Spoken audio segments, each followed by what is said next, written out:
सम्मान्य सभामुखज्यूको अनुमतिबाट म सम्मान्य प्रधानमन्त्रीज्यूलाई मेरा केही जिज्ञासाहरू राख्ने अनुमति चाहन्छु। प्रश्नहरू। सार्वजनिक खरिद नियमावली 64 को नियम 6(3) अन्तर्गत निर्माण स्थलको व्यवस्थापन नभई खरिद कार्य गर्न नहुने उल्लेख छ। राष्ट्रिय गौरवका आयोजनाहरू बुढी गण्डकी, सुनकोशी मरिन, काठमाडौँ तराई द्रुत मार्ग, खोकना खण्ड, निजगढ अन्तर्राष्ट्रिय विमानस्थल टाङ्गिया बस्ती, पूर्व पश्चिम रेलमार्गको जग्गा अधिग्रहण एवं घर टहरा हटाउने क्षतिपूर्ति दिने साथै तामागढी सिमरौनगढ हुलाकी सडकको मुआब्जा जनताले 4 वर्षदेखि पाउन सकेका छैनन्। यसै आबोमा बजेट विनियोजन छैन। साथै बहुचर्चित रेल सेवा सञ्चालनबारे सरकारको दृष्टिकोण के छ र यसै गरी संसदमा समेत आवाज उठेको सम्मान्य सभामुख महोदय, रुस युक्रेन युद्धमा रुसको पक्षबाट नेपाली युवाहरूको संलग्नताको विषयमा सो बारेमा पनि म सरकारको जिज्ञासा जवाफ चाहन्छु। धन्यवाद। अब सम्माननीय प्रधानमन्त्री श्री पुष्पकमल दाहाल प्रचण्डलाई उक्त प्रश्नको जवाफ दिन अनुमति दिन्छु। सम्मान्य सभामुख महोदय, म यो प्रश्न उत्तर कार्यक्रममा मान्य सदस्यहरूको प्रश्नको उत्तरको निम्ति उपस्थित छु।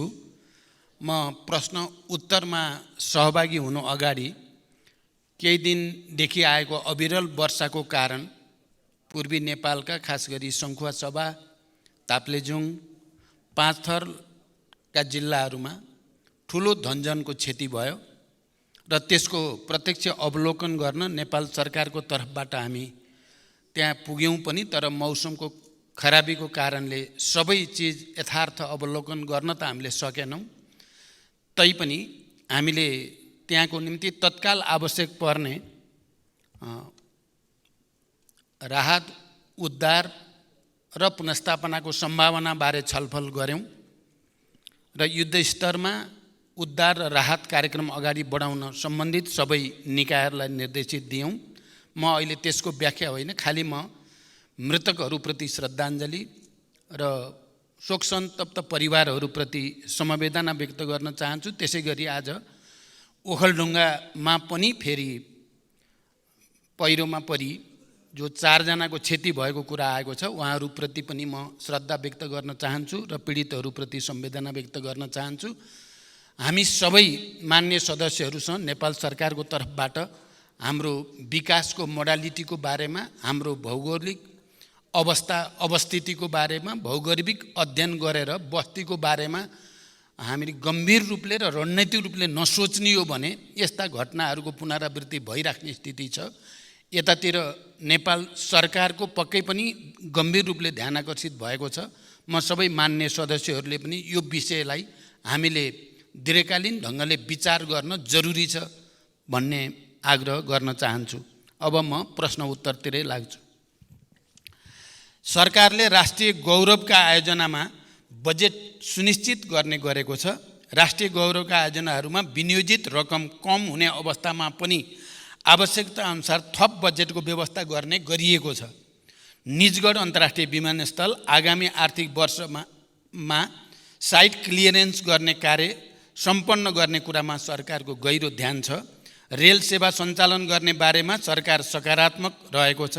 साथै राष्ट्रिय गौरवका आयोजनाहरू तथा अन्य प्राथमिकता प्राप्त आयोजनाहरूको जग्गा अधिग्रहण, मुआवजा तथा क्षतिपूर्ति वितरण गर्ने कार्य सरकारको प्राथमिकतामा रहेको छ। आगामी दिनमा आवश्यक बजेट व्यवस्था सहित सम्बन्धित निकाय मार्फत यस विषयमा सम्बोधन हुने बेहोरा म मान्य सदस्यहरूलाई अवगत गराउन चाहन्छु। अन्तर्राष्ट्रिय राजनीतिमा घटिरहेका घटनाहरूप्रति नेपाल सरकारको गहिरो ध्यान छ भन्ने कुरा पनि म राख्न चाहन्छु। धन्यवाद। अर्का प्रश्नकर्ता मान्य श्री अजय कुमार चौरसिया। सम्मान्य सभामुख महोदय, सम्मान्य प्रधानमन्त्रीज्यू, लगभग 70% राजस्व मध्य प्रदेशको वीरगञ्जबाट सङ्कलन हुन्छ। जनसङ्ख्या अन्य प्रदेशभन्दा बढी भएको तर बजेट विनियोजन मध्य प्रदेशमा सबभन्दा कम किन भयो? पर्साको वीरगञ्ज सरकारको प्राथमिकतामा किन परेन? वीरगञ्ज सहरको स्तरोन्नतिको लागि के कार्यक्रम आएको छ? सम्मान्य प्रधानमन्त्रीज्यू, वीरगञ्जको नारायणी उपक्षेत्रीय अस्पताल ठाकुराम बहुमुखी क्याम्पस आदर्शनगर र नारायणी रङशालाको स्तर उन्नतिको लागि कति रकम विनियोजन भएको छ? स्वास्थ्य, शिक्षा र कृषि र रोजगारको राम्रो व्यवस्था बिना कुनै पनि मुलुकको उन्नति प्रगति हुन सक्दैन भन्ने थाहा हुँदाहुँदै यसमा सरकारको पर्याप्त ध्यान किन जान सकिरहेको छैन? सम्माननीय सभामुख मार्फत म सम्माननीय प्रधानमन्त्रीजीबाट उत्तर चाहन्छु। धन्यवाद। सम्माननीय प्रधानमन्त्रीज्यू। सम्मान्य सभामुख महोदय, मध्य प्रदेशमा कम बजेट विनियोजन भयो भन्ने कुरा साँचो होइन। सङ्घीयताको मर्म अनुरूप सङ्घबाट प्रदेश र स्थानीय तहमा हुने वित्तीय हस्तान्तरणको 15% भन्दा बढी रकम मध्य प्रदेशमा नै जाने गरेको छ। यसका अतिरिक्त सङ्घबाट सञ्चालन हुने पूर्व पश्चिम राजमार्ग, पथलैया वीरगञ्ज कोरिडोर, चन्द्रपुर गौर राजमार्ग, हुलाकी राजमार्ग, सुनकोशी मरिन डाइभर्सन, बागमती कमला चन्द्र नहर लगायतका सिँचाइ आयोजना, विभिन्न औद्योगिक पूर्वाधार तथा व्यापारिक पूर्वाधार आयोजनाहरू तराई मधेसलाई लक्षित गरी नै अगाडि बढेका छन्। तराई मधेस समृद्धि कार्यक्रम, मधेसलाई काठमाडौँसँग जोड्ने द्रुत मार्ग लगायतका ठुला परियोजनाहरू पनि मध्य प्रदेशमा नै पर्ने र तिनको समयबद्ध कार्यान्वयनका लागि यथेष्ट बजेट विनियोजन गरिएको छ। सञ्चालनमा रहेका आयोजनाहरूको कार्यप्रगति र आवश्यकताका आधारमा बजेट विनियोजन हुने भएकोले बजेटको अङ्कसँगै त्यसले पार्ने बृहत्तर प्रभावलाई समेत सकारात्मक रूपमा लिइदिन हुन म मान्य सदस्यहरूलाई विशेष आग्रह गर्न चाहन्छु। पर्साको वीरगञ्जको विकास सरकारको प्राथमिकतामा छ।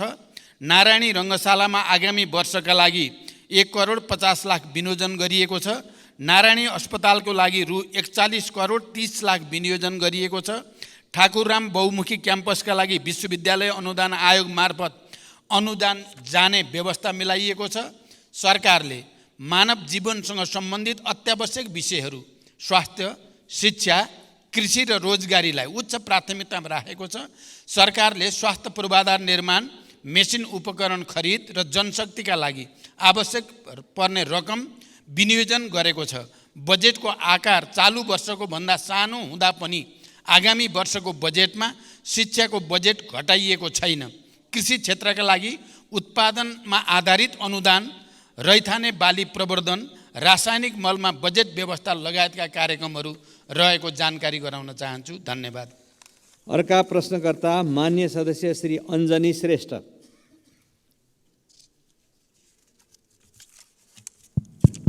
सम्माननीय सभामुख महोदय, सम्माननीय सभामुख महोदय, सम्माननीय सभामुख मार्फत प्रधानमन्त्रीसँग प्रश्न राख्न चाहन्छु। यस गरिमामय सदनमा शून्य समय, विशेष समय र आकस्मिक समयमा उठाएका जनतासँग सरोकार भएका प्रश्नहरूको उत्तर कहिले आउँदैन, किन?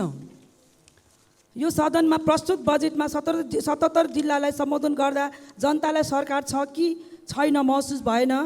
अबका दिनमा सरकार जनतासँगै रहेको महसुस कसरी दिलाउन सकिन्छ भन्ने जिज्ञासा राख्न चाहन्छु। धन्यवाद। सम्माननीय प्रधानमन्त्री। अहिले भर्खरै बोल्ने मान्य सदस्यको मैले नाम थाहा पाउनु पर्ने भयो। अञ्जनी श्रेष्ठ।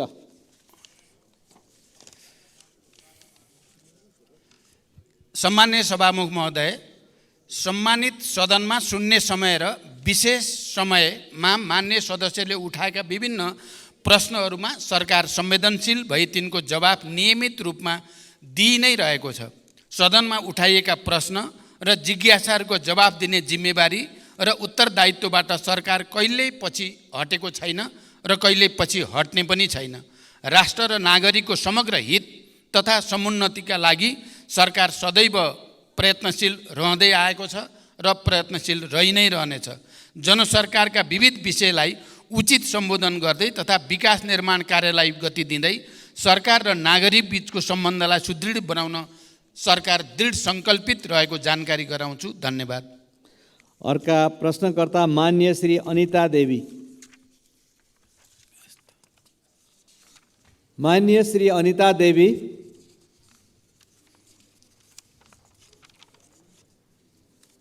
माननीय श्री अनिता देवी। यसपछि अर्का प्रश्नकर्ता मान्य श्री अनिशा नेपाली। सम्माननीय सभामुख महोदय, आज म सभामुख महोदय मार्फत प्रधानमन्त्रीज्यूलाई प्रश्न सोध्न चाहन्छु। सम्माननीय प्रधानमन्त्रीज्यूको हालै सम्पन्न भारत भ्रमणमा भारतले नेपालबाट 10,000 मेगावाट विद्युत खरिद गर्ने सहमति भएको जानकारी आयो। उक्त 10,000 मेगावाट कुन कुन आयोजनाबाट, के कति परिमाण र कुन दरमा भारतले खरिद गर्न खोजेको हो? खरिद सम्झौता कहिलेबाट सुरु हुन्छ र कहिलेसम्मको लागि हो? नेपालकै लगानीको विदेशी कम्पनीले ठेक्कामा निर्माण गरेका योजनाको विद्युत खरिद हुन्छ हुँदैन?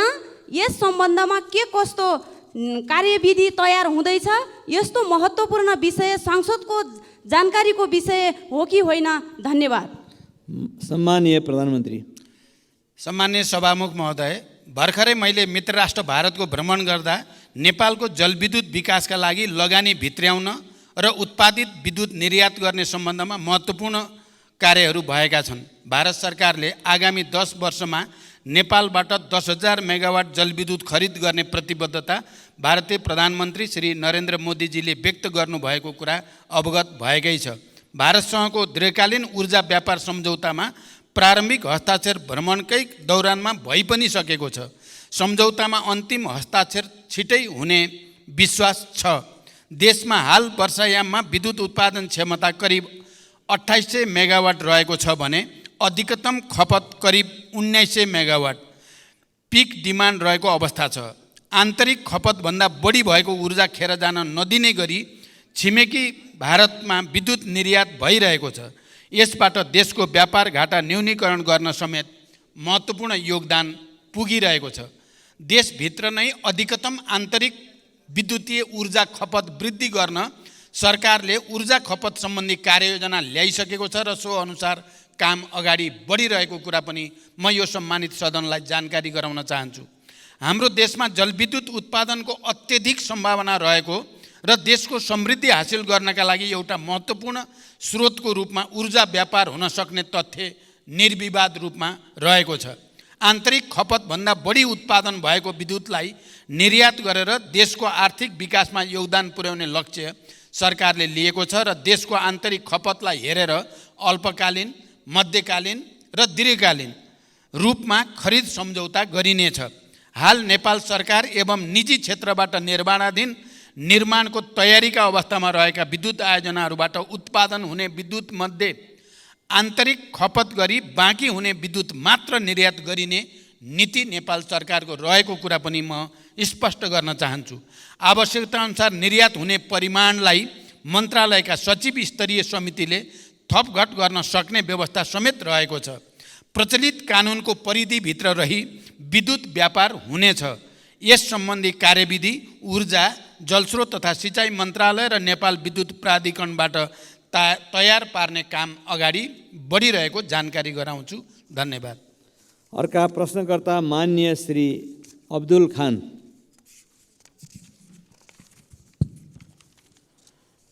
सम्माननीय सभामुख महोदय मार्फत सम्माननीय प्रधानमन्त्रीज्यूलाई प्रश्न सोध्न चाहन्छु।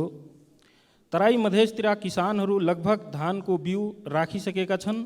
अब किसानहरूको सोच मल र सिँचाइको व्यवस्थापनमा छ। मलको हाहाकार छ, बिजुली कटौती अत्यधिक छ।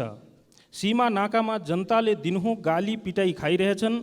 1 बिघा अर्थात् 20 कट्ठाको खेती गर्ने किसानलाई 2 बोरा युरिया, 1 बोरा DAP चाहिन्छ। भारतबाट ल्याउँदा नेपाल प्रहरीले जफत गर्छ। न त हामी दिन सक्छौँ, न त ल्याउन दिन्छौँ, न त हामी किसान कार्ड बनाउँछौँ, न त हामी नाका खोल्छौँ। जनताले कसरी सरकारको अनुभूति गरियोस् सभामुख महोदय? त्यस्तै पैसा तिरेर पनि हाम्रो सरकारले किन मल समयमा किन्न सकिरहेको छैन? स्पष्ट कारण चाहिन्छ सभामुख महोदय।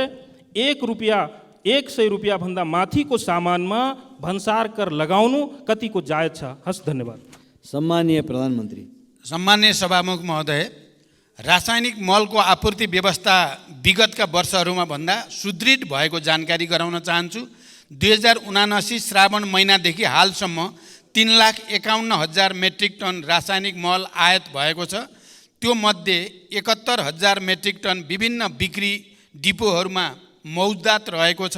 भारतको कलकत्ताबाट 45,000 मेट्रिक टन डिएपी यो महिनाभित्र नेपाल भित्रिने व्यवस्था गरिएको छ। धान रोप्ने सिजनमा विगतको जस्तो मल अभाव हुने अवस्था यसपटक रहेको छैन। सुरुमा रासायनिक मलको लागि रु 15 अरब विनियोजन भए पनि थप रु 23 अरबको स्रोत सुनिश्चित गरी मल आपूर्ति व्यवस्थालाई सुदृढ गरिएको छ। यसबाट सरकार किसानहरूको लागि रासायनिक मल उपलब्ध गराउन जिम्मेवार रहेको तथ्य प्रमाणित हुन्छ। मलको आयातमा सङ्घीय मन्त्रालयलाई जिम्मेवार बनाइएको छ भने वितरण कार्यमा प्रदेश र स्थानीय तहहरूलाई परिचालन गरिएको छ। मल वितरण प्रणालीलाई पारदर्शी बनाउन मल आपूर्ति र वितरणमा डिजिटल प्रणाली प्रयोगमा ल्याइएको कुरा पनि म मान्य सदस्यहरूलाई जानकारी गराउन चाहन्छु। धन्यवाद। अर्का प्रश्नकर्ता मान्य सदस्य श्री अम्बिका बस्नेत।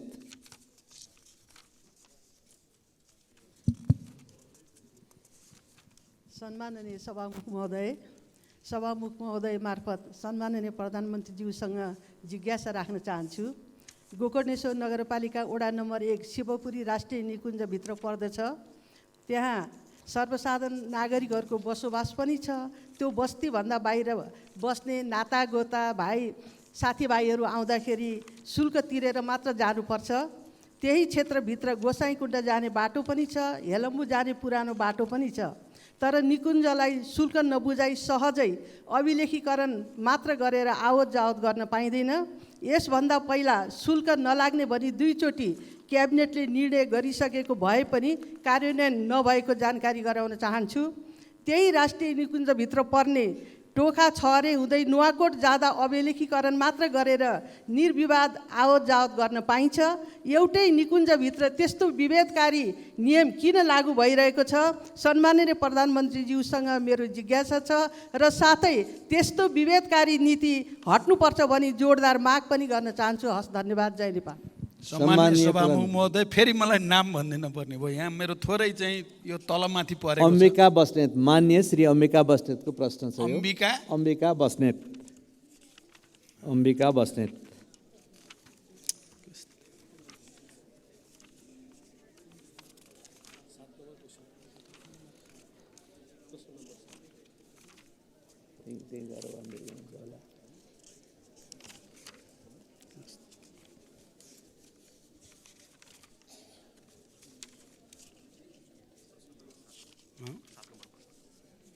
नम्बरै छैन रहेछ। कसरी गडबड खाए छैन, कसरी गडबड खाए, प्रश्न साथै छैन। मान्य सदस्य, एकचोटि फेरि प्रश्न भनिदिन म अनुरोध गर्दछु। मेरो तयारीमा केही कमजोरी रहेको देखियो। सम्माननीय सभामुख महोदय मार्फत सम्माननीय प्रधानमन्त्रीज्यूसँग जिज्ञासा राख्न चाहन्छु। गोकर्णेश्वर नगरपालिका वडा नम्बर 1 शिवपुरी राष्ट्रिय निकुञ्जभित्र पर्दछ। त्यहाँ सर्वसाधारण नागरिकहरूको बसोबास पनि छ। त्यो बस्तीभन्दा बाहिर बस्ने नातागोता साथीभाइ आउँदा शुल्क तिरेर जानुपर्छ। त्यही क्षेत्रभित्र गोसाइँकुण्ड जाने बाटो पनि छ, हेलम्बु जाने पुरानो बाटो पनि छ। तर निकुञ्जलाई शुल्क नबुझाइ सहजै अभिलेखीकरण मात्र गरेर आवत जावत गर्न पाइँदैन। यसभन्दा पहिला शुल्क नलाग्ने भनी 2 चोटि क्याबिनेटले निर्णय गरिसकेको भए पनि कार्यान्वयन नभएको जानकारी गराउन चाहन्छु। त्यही राष्ट्रिय निकुञ्जभित्र पर्ने टोखा छहरे हुँदै नुवाकोट जाँदा अभिलेखीकरण मात्र गरेर निर्विवाद आवत जावत गर्न पाइन्छ। एउटै निकुञ्जभित्र त्यस्तो विभेदकारी नियम किन लागू गरिएको छ? सम्माननीय प्रधानमन्त्रीज्यूसँग मेरो जिज्ञासा छ र साथै त्यस्तो विभेदकारी नीति हट्नुपर्छ भनी जोडदार माग पनि गर्न चाहन्छु। हस्, धन्यवाद। जय नेपाल। सम्माननीय प्रधानमन्त्रीज्यू, यसको जवाफ जान्छ। सम्मान्य सभामुख महोदय, गोकर्णेश्वर नगरपालिका अन्तर्गत मान्य सदस्यले जे प्रश्न उठाउनु भएको छ यो बारेमा सरकारलाई पहिले पनि त्यस पालिकाका जनप्रतिनिधिहरूले आवाज उठाइसक्नु भएको छ र यो समस्याको समाधान गर्न सरकारले पहल गरिसकेको म यहाँलाई जानकारी गराउन चाहन्छु। धन्यवाद। अर्का प्रश्नकर्ता मान्य सदस्य श्री अमरबहादुर थापा। माननीय सभामुख महोदय मार्फत सम्माननीय प्रधानमन्त्रीज्यूसँग मेरो प्रश्न छ। सरकारको नीति तथा कार्यक्रममा आगामी 80-81 को बजेटमा कर्णाली सुदूरपश्चिम र मध्य प्रदेशलाई विशेष व्यवस्था बजेटमा विशेष व्यवस्था गर्ने भन्नुभएको थियो र पुस्तिकामा हेर्दा कुनैमा देखिएन त्यो विशेष बजेट कहाँ कहाँ छ, यसको प्रश्न चाहियो। र कर्णाली प्रदेश र मध्य प्रदेशका जनता गरिबीको रेखामुनि रहेका छन्। ती गरिबीको रेखामुनि रहेका जनताको जीवनस्तर कहिलेसम्म माथि उठ्छ, यसको जवाब चाहियो। र यो देशलाई उत्पादनतिर र यो देशको ढुकुटी बलियो बनाउने यो सरकारको के योजना छ र त्यो संसदलाई जानकारी चाहियो। धन्यवाद। सम्माननीय प्रधानमन्त्रीज्यू।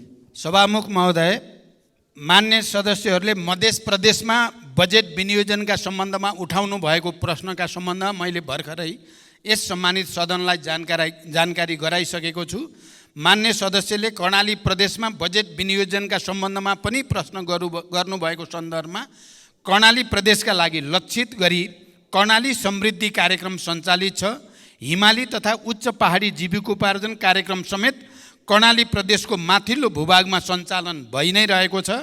आगामी वर्षमा कर्णाली प्रदेशमा सिँचाइ तथा नदी नियन्त्रणका लागि छुट्टै बजेटको व्यवस्था गरिएको छ। कर्णाली कोरिडोर सडक राष्ट्रिय गौरवको आयोजनाका रूपमा सञ्चालित छ। राप्ती राजमार्ग, भेरी कोरिडोर, मध्य पहाडी लोकमार्गको कर्णाली खण्ड र मदन भण्डारी राजमार्गको कर्णाली खण्डका लागि सरकारले प्राथमिकताका साथ बजेट विनियोजन गरेको छ। शिक्षा स्वास्थ्यतर्फको बजेटमा समेत सरकारले कर्णालीलाई उच्च प्राथमिकता दिएर राखेको छ। र मान्य सदस्यले जो विकासको समग्र मोडेलको बारेमा कुरा गर्नुभएको छ, मैले पहिले नै यस सम्मानित सदनमा राखेको छु। हामीले नेपालको समग्र विकास मोडेलको बारेमा समीक्षा गर्नुपर्ने आवश्यकता छ र त्यो समीक्षालाई अगाडि बढाउने कुरामा नेपाल सरकार गम्भीर रहेको ध्यानाकर्षण म गराउन चाहन्छु। धन्यवाद। अर्का प्रश्नकर्ता मान्य सदस्य श्री अमरबहादुर रायमाझी। सम्माननीय सभामुख महोदय मार्फत सम्माननीय प्रधानमन्त्रीज्यूलाई केही प्रश्न राख्न चाहन्छु। संसारको ध्यान क्लिन इनर्जीमा गइरहेको छ, तर हाम्रो सरकार यसप्रति बेखबर हो कि जस्तो छ। शक्ति केन्द्रको स्वार्थप्रति नतमस्तक हो बुझ्नै सकिएन। अस्ति प्रधानमन्त्रीज्यू भारत भ्रमण भयो। हाम्रो 10,000 मेगावाट क्लिन इनर्जी भारतलाई बेच्ने सम्झौता गर्नुभयो भने उता पेट्रोल, डिजेल, ग्यास, मट्टीतेल जस्ता उच्च कार्बन उत्सर्जन गर्ने डटी इनर्जीको सजिलो पहुँचको लागि भरतपुरदेखि काँकरबिटासम्मको पाइपलाइन विस्तारको सम्झौता गरेर आउनुभयो। इनर्जी माथिको अर्काको नियन्त्रणले मुलुकको स्वतन्त्रता खतरामा पर्छ। हामी आफैले विकास गर्न सकिन्छ, तर विद्युत अर्कालाई सुम्पदैछौँ। के सरकारको योजना रणनीति हो? यो नयाँ युगको सुरुवात हो कि परनिर्भरता हो? परनिर्भरताको तयारी हो? जिज्ञासा गर्न चाहन्छु। धन्यवाद। सम्माननीय प्रधानमन्त्री। सभामुख महोदय, हाल देशमा हाइड्रो पावर, सोलर, बायोग्यास जस्ता स्वच्छ ऊर्जा क्लिन इनर्जीको स्रोतबाट विद्युत ऊर्जा उत्पादन भइ नै रहेको छ। वर्षायाममा विद्युत ऊर्जाको मागभन्दा आपूर्ति बढी भइरहेको अवस्था पनि छ। देशमा विद्युतीय र पेट्रोलियम दुवै ऊर्जाको प्रयोग भइरहेको छ। विद्युतको प्रयोग बढाउँदै लाने र पेट्रोलियम पदार्थको प्रयोग कम गर्दै क्रमशः विस्थापित गर्ने सरकारको नीति छ भन्ने कुरा म स्पष्ट गर्न चाहन्छु। नेपालमा विद्युतीय सवारी कम गर्दै क्रमशः विस्थापित गर्ने, पेट्रोलियम पदार्थको प्रयोग कम गर्दै क्रमशः विस्थापित गर्ने सरकारको नीति छ। नेपालमा विद्युतीय सवारी साधनको प्रयोग भर्खर मात्र सुरुवात भएको हो। अधिकांश सार्वजनिक तथा निजी सवारी साधन पेट्रोलियम पदार्थमा आधारित रहेको यथार्थ हामी सबैलाई जानकारी नै छ। सबै सवारी साधनलाई एकैपटक र अहिले नै विद्युतीय सवारी साधनमा रूपान्तरण गर्न प्राविधिक रूपमा पनि सम्भव छैन भन्ने कुरा बुझ्न हामी कसैलाई पनि अप्ठ्यारो पर्दैन। त्यसैले विद्युतीय ऊर्जाले पेट्रोलियम ऊर्जालाई विस्थापन नगर्दासम्म पेट्रोलियम पदार्थको सहज आपूर्ति गर्नुका साथै देशको आर्थिक विकासका लागि ऊर्जा आपूर्तिको दिगो सुरक्षालाई मध्यनजर गरी पेट्रोलियम पाइपलाइन विस्तार सम्बन्धी कार्य अगाडि बढाइएको हो। यसका साथै आपतकालीन अवस्थामा समेत इन्धन आपूर्तिको वैकल्पिक स्रोतको व्यवस्थापन गर्नुपर्ने भएकोले पनि पेट्रोलियम पदार्थको उपभोगलाई तत्कालमा शून्यमा झार्न सक्ने अवस्था छँदै छैन। यसलाई सहज र किफायती बनाउन पनि पेट्रोलियम पाइपलाइन निर्माण कार्य विस्तार गर्न खोजिएको हो।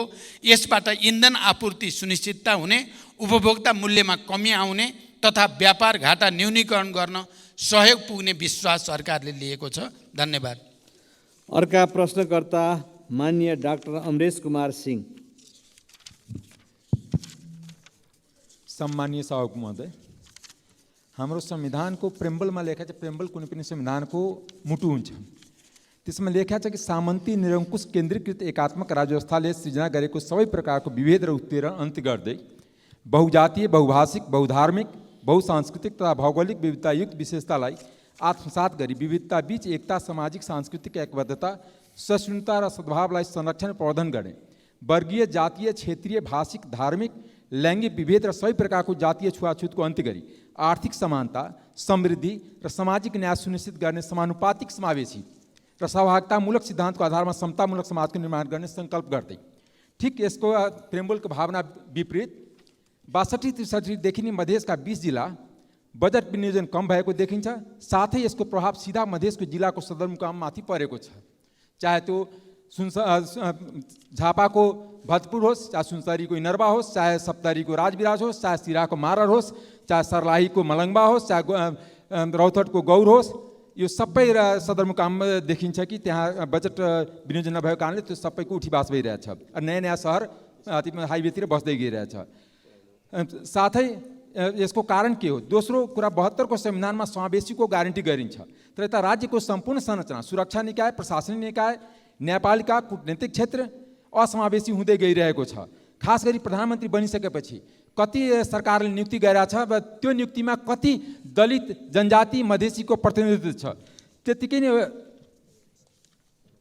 राज्यको संरचनाको शक्तिको बाँडफाँडमा पनि के लेखा छ कि सङ्घ, प्रदेश र स्थानीय तल नेपालको स्वतन्त्रता, सार्वभौमिकता, भौगोलिक अखण्डता, स्वाधीनता, राष्ट्रिय सर्वाङ्गीण विकास, बहुदलीय प्रतिस्पर्धात्मक, लोकतान्त्रिक, गणतन्त्रात्मक सङ्घीय शासन प्रणाली, मानव अधिकार तथा मौलिक हक, कानुनी राज्य शक्ति, पृथकीकरण, नियन्त्रण तथा सन्तुलन, बहुलता र समानतामा आधारित समतामूलक समावेशी प्रतिनिधित्व र पहिचानको संरक्षण गर्नेछ। यो दिशामा झन् उल्टो गइरहेको हामीलाई आभास भइरहेछ। यसमा प्रधानमन्त्रीको जवाब चाहिन्छ। धन्यवाद। सम्मानीय प्रधानमन्त्री। सम्मानीय सभामुख महोदय, देशको समग्र विकासको निम्ति सरकारले लिएका नीतिगत प्राथमिकता र विभिन्न विशेष क्षेत्रको विकासका लागि गर्नुपर्ने लगानी आवश्यकताका आधारमा बजेट विनियोजन भएको कुरा मैले यस अगाडि पनि जानकारी गराइसकेको छु। मानव विकासका सूचकाङ्कमा पछि परेका कर्णाली प्रदेश, सुदूरपश्चिम प्रदेश र मध्य प्रदेशलाई विशेष प्राथमिकतामा राखी स्रोत साधनको न्यायपूर्ण विनियोजन गरिएको कुरा पनि म स्पष्ट गर्न चाहन्छु। राज्यको सम्पूर्ण संरचनालाई समावेशी बनाउँदै समावेशी लोकतन्त्रको सुदृढीकरणका लागि सरकार प्रयत्नशील पनि छ र प्रतिबद्ध पनि छ। सोही अनुसार विभिन्न नीतिगत, कानुनी र प्रक्रियागत सुधारहरूलाई निरन्तरता दिने कुरामा सरकार स्पष्ट रहेको जानकारी म मान्य सदस्यलाई गराउन चाहन्छु। धन्यवाद। अर्का प्रश्नकर्ता मान्य सदस्य श्री अमृतलाल राजवंशी। सम्मान्य सभामुख महोदय, सम्मान्य सभामुख मार्फत सम्मान्य प्रधानमन्त्रीज्यूलाई प्रश्न सोध्न चाहन्छु। सम्मान्य प्रधानमन्त्रीज्यू, दुधको गुणस्तर जाँच्ने, दुध सम्बन्धी उच्च स्तरीय अध्ययन, किसानसँग प्रत्यक्ष सरोकार भएको दुधको न्यूनतम समर्थन मूल्य तोक्ने जस्ता महत्त्वपूर्ण कामहरू राष्ट्रिय दुग्ध विकास बोर्ड सरकारले खारेज गर्नुपर्ने कारण के हो? जबकि 2 वर्षभित्र दुधको उत्पादनमा आत्मनिर्भर गर्ने सरकारको लक्ष्य हासिल गर्न यस बोर्डको मुख्य भूमिका रहन्छ। साथै मिति 2080 असार 7 गते माननीय कृषि तथा पशुपन्छी मन्त्री र सचिवज्यूसँग भएको छलफलमा उहाँहरूले दिएको जानकारी अनुसार केही तथ्याङ्कहरू परिवर्तन भएकोले सोही अनुसार प्रश्न सोध्न चाहन्छु। लम्पी स्किन रोगको महामारीले 21,000 भन्दा बढी गाई भैँसी मरिसकेका, 6,08,200 गाई भैँसीहरू यो रोगबाट सङ्क्रमित भएका एवं 76 जिल्लामा यो रोग फैलेको अवस्था छ र यस विषयमा सरकारले के गरिरहेको छ स्पष्ट जानकारी होस्। धन्यवाद। सम्मानीय प्रधानमन्त्री। सम्मान्य सभामुख महोदय, राष्ट्रिय दुग्ध विकास बोर्डको कार्यक्षेत्र र मन्त्रालय एवं विभागबाट सम्पादन भइरहेको कार्य समानान्तर प्रकृतिको रहेको देखिएको हुँदा दोहोरोपन समेत देखिएको र यसलाई खारेज गरी यस सम्बन्धी नियामकीय र प्रवर्धनात्मक कार्य मन्त्रालय र विभागबाट सम्पादन हुने व्यवस्था मिलाइनेछ। हाल सार्वजनिक खर्चमा परेको चाप समेतलाई मध्यनजर गरी यो निर्णय लिइएको म जानकारी गराउन चाहन्छु। लम्पी स्किन रोग नेपालमा पहिलो पटक व्यापक रूपमा फैलिएको अवस्था रहेको छ। रोग लाग्न नदिन र लागेका पशुहरूलाई उपचारको लागि सङ्घ, प्रदेश, स्थानीय तह र विभिन्न संस्थाहरूमा रहेका पशु सेवा प्राविधिक परिचालन गरिएको छ। सङ्घबाट कृषि तथा पशुपन्छी विकास मन्त्रालयले सहसचिवको नेतृत्वमा प्रदेशमा 7वटा टोली परिचालन गरिएको छ। स्थानीय तह र प्रदेशमा कार्यरत पशु सेवा प्राविधिकहरूलाई अनलाइन तालिमको व्यवस्था गरी क्षमता विकास गर्ने काम भइ नै रहेको छ। यो रोग नियन्त्रण र उपचारका लागि सङ्घीय स्तरबाट चाँडै बजेटको व्यवस्था गरी स्थानीय तहमा पठाउने प्रक्रिया अगाडि बढेको पनि म जानकारी गराउन चाहन्छु। आगामी दिनहरूमा यस्ता सङ्क्रामक रोग फैलिन नदिन क्वारेन्टाइन व्यवस्थापन, जनशक्ति व्यवस्थापन र औषधि उपचारलाई थप सुदृढ गरिनेछ। धन्यवाद। अर्का प्रश्नकर्ता मान्य सदस्य श्री अमृता देवी अग्रहरी।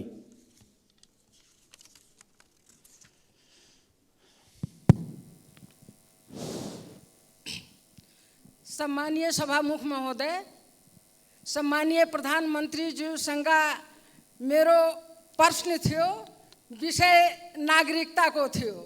अब नागरिकता समस्या सर्वोच्चबाट चाहिँ अनुमोदन भइसकेको हुनाले मेरो प्रश्न चाहिँ छोटो भइसकेको छ। म अवश्य केही अब अरू कुरा छोडेर केही भन्न चाहन्छु। नागरिकता जस्तो संवेदनशील विषयमा देशलाई विभाजन गर्ने र राजनीतिक दावपेचको विषय बनाउनु हुँदैन। यहाँ बसेका जति हामी सांसदहरू थियौँ सबै पक्षबाट जन्मसिद्ध नागरिकको सन्तानलाई नागरिकता मिल्नै पर्छ भन्ने सबै चाहिँ मान्यजीहरूबाट म सुन्दै आएको थिएँ। यहाँ नागरिकताको विरोधी मैले कसैलाई देखेन। हामीले जे देख्यो यहाँ सिस्टमको लागि कुरा उठेको थियो, किनभने विधिको शासनमा जबसम्म चाहिँ देश सिस्टममा चल्दैन तबसम्म देशको भविष्य हुँदैन। सिस्टमको विरोध मात्र गरिएको हामीले देख्यो। कसैको यो मान्यता चाहिँ यस्तो थिएन। तपाईको केही प्रश्न छ? मेरो प्रश्न यही नै हो। प्रश्नमा जानुहोस्। सभामुख महोदय, दोबारा फेरि चाहिँ हाम्रो प्रधानमन्त्रीज्यूबाट चाहिँ विधिको शासन ख्याल गरेर मात्र अगाडि बढ्नुपर्छ, नत्र लाखौँ चाहिँ अरबौँ खर्च गरेर यो प्रतिनिधि सभाका चाहिँ के अरे उत्पादन भएको हो। अनि प्रतिनिधि सभालाई चाहिँ माइनस गरेर अगाडि बढ्नु यो पनि देशको लागि दुर्भाग्य हुन्छ। फेरि चाहिँ भविष्यमा यस्तो चाहिँ कुरा नदोहोऱ्याओस् भन्ने चाहिँ मेरो प्रश्न हो। धन्यवाद। सम्माननीय प्रधानमन्त्रीज्यू। सम्मान्य सभामुख महोदय, मान्य सदस्यले नागरिकता सम्बन्धी उठाएको प्रश्न र उहाँले नै भनि नै सक्नुभयो। हिजो मात्रै सम्मानित अदालतबाट यो बारेमा फैसला आइसकेपछि उहाँले उठाउनु भएको प्रश्नको जवाब अदालत स्वयंले दिइसकेको हुनाले मैले दिइराख्नुपर्ने आवश्यकता भएन। मलाई जहाँसम्म लाग्छ तपाईँले अहिले पनि नागरिकता जस्तो संवेदनशील विषयमा यो प्रतिनिधि सभा या हाम्रो राष्ट्रिय राजनीतिमा सहमतिबाट जानुपर्छ भन्नेमा मेरो पनि बुझाइ त्यस्तै नै छ र मैले के बुझेको छु भने अहिले प्रतिपक्षमा रहनुभएका दलका नेताहरू पनि हिजो सत्तापक्षमा हुँदा अहिले हामीले जुन नागरिकताको जस्तो विधेयक अगाडि बढाएका हौँ त्यसमा हाम्रो मूलभूत रूपमा म सहमति नै देख्छु। तैपनि नागरिकता जस्तो संवेदनशील विषयमा देश विभाजित नहोस्, संसद विभाजित नहोस् भन्ने कुरामा तपाईँले गराउनु भएको ध्यानाकर्षणप्रति मैले ध्यानाकर्षण भएको जानकारी गराउँछु। धन्यवाद। अर्का प्रश्नकर्ता माननीय सदस्य श्री अर्जुन नरसिंह केसी।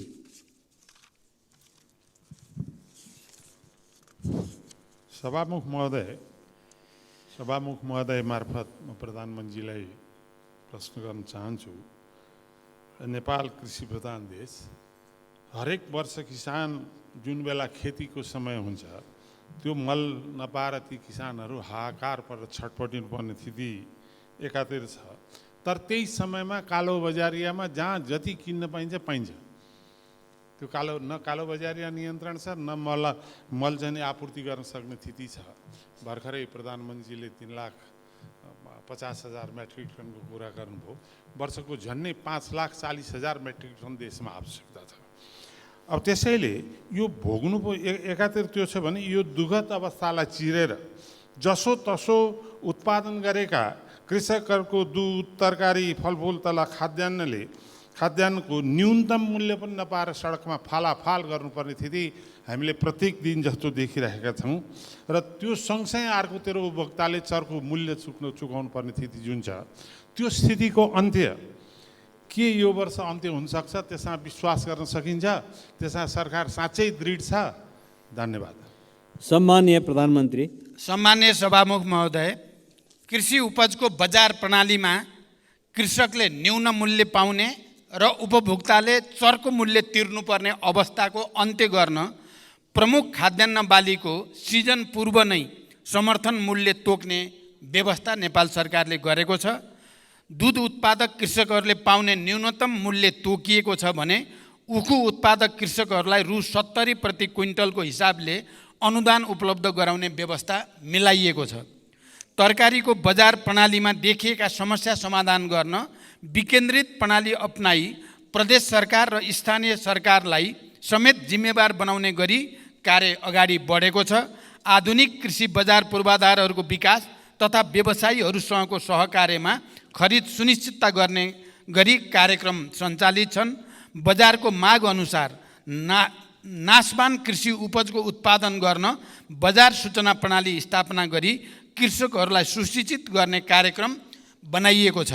बढी उत्पादन भएको कृषि उत्पादन कोल्ड स्टोरमा राख्न सक्ने गरी पूर्वाधार विकासको कार्य अगाडि बढिरहेको छ।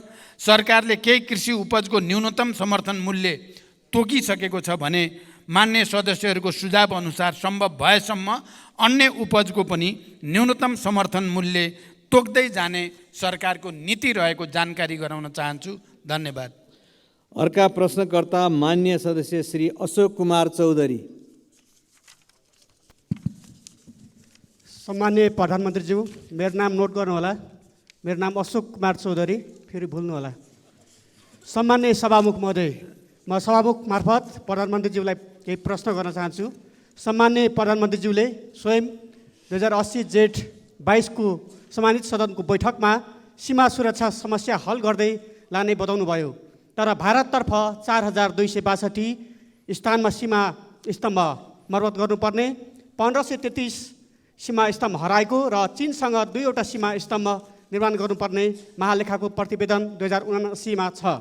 सभामुख महोदय, राष्ट्रिय अखण्डता, स्वाधीनता, राष्ट्रियतासँग जोडिएको सीमा रक्षा, निर्माण र मर्मतका लागि यो सरकारबाट आवश्यक बजेटको विनियोजन नहुनु सरकारको लाचारी र लम्पसारवादको प्रकाष्ठ हो। के सरकार स्वयं राष्ट्रियता कमजोर बनाउन लागेको हो? होइन भने राष्ट्रिय हितको रक्षा गर्न सरकारलाई के कुराले रोकेको छ?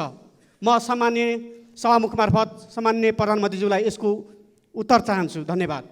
सम्माननीय प्रधानमन्त्री।